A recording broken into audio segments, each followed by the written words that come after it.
Understanding, wouldn't recommend, a guide to polite disapproval.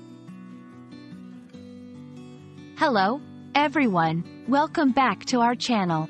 Today, we're diving into a very interesting phrase that you might come across in English conversations, reviews, or even in casual chats. Wouldn't recommend. This phrase is a subtle, yet powerful way to express your opinion, and understanding it can really help in both understanding and participating in English discussions. So, let's get into the nuances of this phrase and see how it's used in real-life contexts.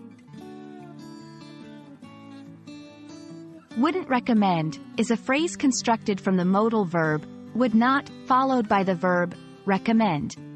In essence, to recommend something is to advise or suggest that it is good or suitable for a certain purpose or person. When you add would not before recommend, you're essentially saying that you do not believe the item, service, or experience in question is good or suitable, and therefore you advise against choosing it. This phrase is commonly used in situations where you want to express a negative opinion politely and indirectly. It's less harsh than directly saying something is bad. Here are a few scenarios where it might be used. Product reviews. If someone tried a product and found it lacking, they might say they wouldn't recommend it to others looking for good quality. Advice on experiences. After visiting a tourist spot that didn't live up to expectations, one might use this phrase to advise others discreetly.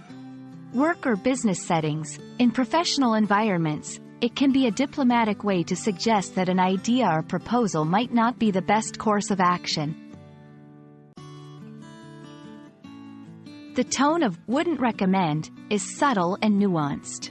It implies disapproval but does so gently and politely, making it a preferred choice in many contexts where you do not wish to offend or be overly negative. It's important to note that the tone can also vary depending on the speaker's intonation and the context, which can add layers of meaning from mild disapproval to strong criticism, all while maintaining a veneer of politeness. To better understand how to use wouldn't recommend, let's look at some examples.